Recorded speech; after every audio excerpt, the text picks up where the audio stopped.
अस्सलामुअलैकुम दोस्तों, आज हम बनाने वाले हैं दम आलू। बहुत लजीज और जायकेदार बनते हैं। इसके लिए हमने एक साइज़ के आलू लेने की कोशिश की है। आप भी इन्हें चुनते वक्त गोल एक शेप में लेने की कोशिश कीजिए और उन्हें थोड़ा सा कट करके उबाल लीजिए। उबालने के बाद इनके छिलके निकाल लेना है और ऑयल में उन्हें अच्छी तरह से फ्राई करना है। इस ग्रेवी में ऑयल थोड़ा ज़्यादा इस्तेमाल होता है। आप चाहें तो कम कर लें इसे, या पकाने के बाद इसे निकाल लें तो चलेगा।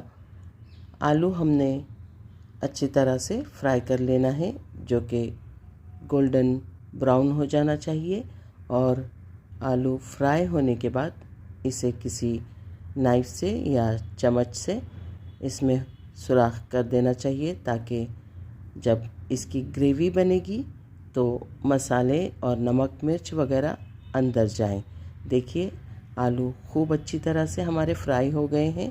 अब हमने उसी ऑयल को छान कर ले लिया है और उसमें एक तेज़पत्ता, दालचीनी, बड़ी इलायची, हरी इलायची डालकर इसे अच्छी तरह से फ्राई कर लेने वाले हैं।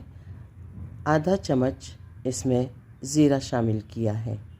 आलू हमारे आधा किलो से थोड़े ज़्यादा हैं, उस हिसाब से इसमें नमक, मिर्च और मसाले जाएंगे।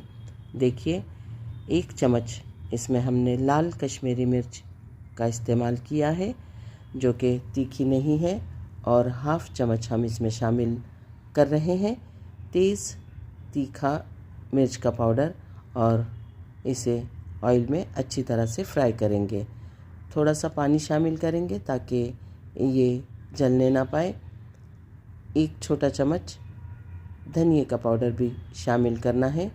आप चाहें तो इसमें थोड़ा सा सब्ज़ी मसाला भी शामिल कर सकते हैं, अपने जायके के मुताबिक हाफ़ चम्मच, और नींबू का रस भी इसमें शामिल कर सकते हैं।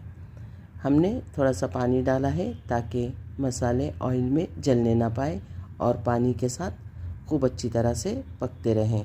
जब भी आपको लगे कि मसाला जल रहा है तो आपने पानी डाल कर इसे भूनते रहना है उस वक्त तक, जब तक इसका कच्चापन ख़त्म ना हो जाए।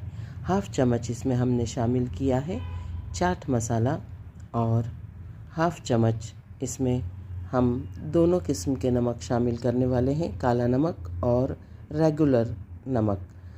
हल्दी हाफ़ चम्मच हमने अभी इसमें नमक मिलाया है और इसे फिर थोड़ा सा पानी शामिल करके अच्छी तरह से पकाने वाले हैं।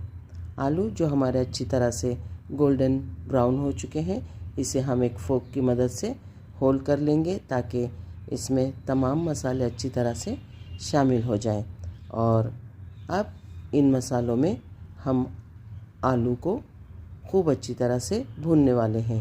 अगर आप इसकी ग्रेवी बनाना चाहते हैं तो इस वक्त आप इसमें एक मीडियम साइज़ की प्याली में दही फेंटकर अच्छी तरह से शामिल कर सकते हैं, जिससे कि इसकी ग्रेवी ज़्यादा हो जाएगी।